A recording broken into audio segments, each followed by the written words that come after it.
If you're buying a home, ask yourself this question. Is the agent representing the seller and you? If he is, he's a dual agent. Dual agency is legal in all but 5 states, and there's nothing wrong with being a dual agent. But you don't want the same agent representing both you and the seller, do you?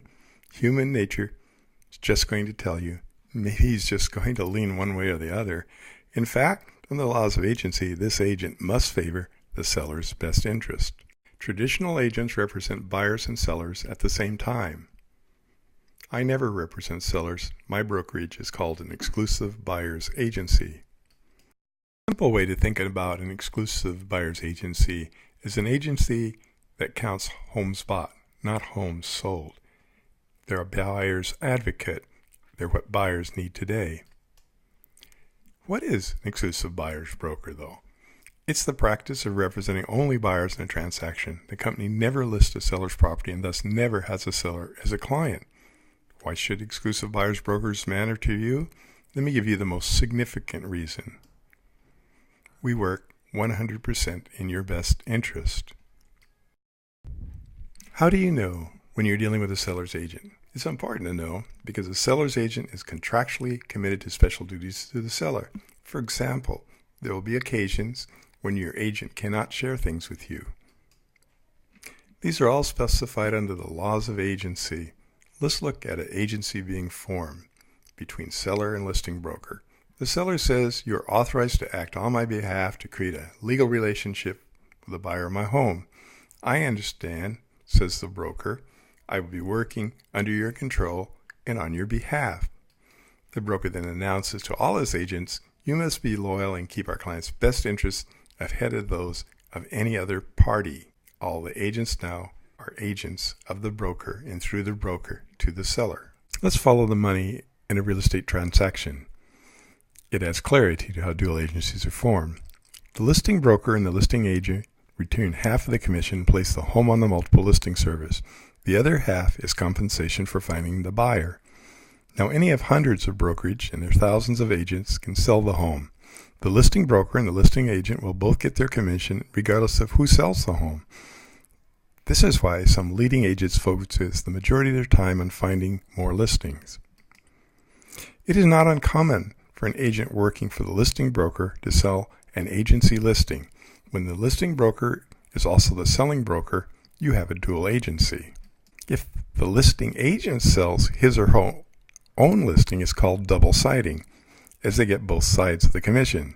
It gives listing agents a strong incentive to sell their own listings. Let's look at the laws of agency as it deals with dual agency.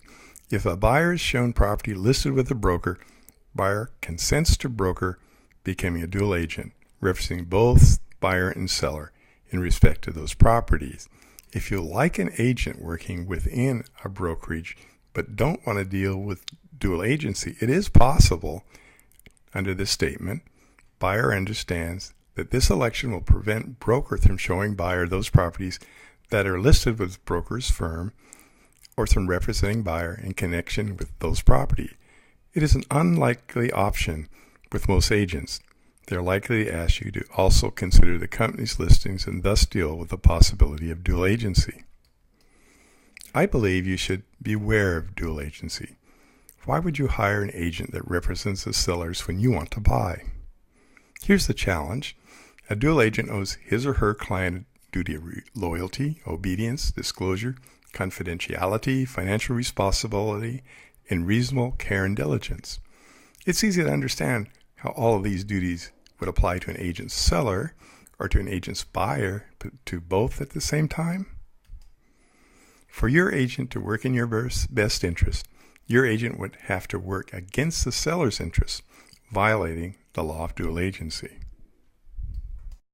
What are the laws of agency as they deal with a buyer's broker? They're quite simple.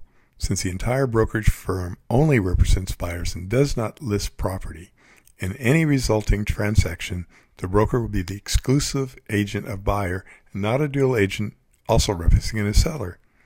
I'm sure it's entered your mind, just what is an exclusive buyer's brokerage agreement?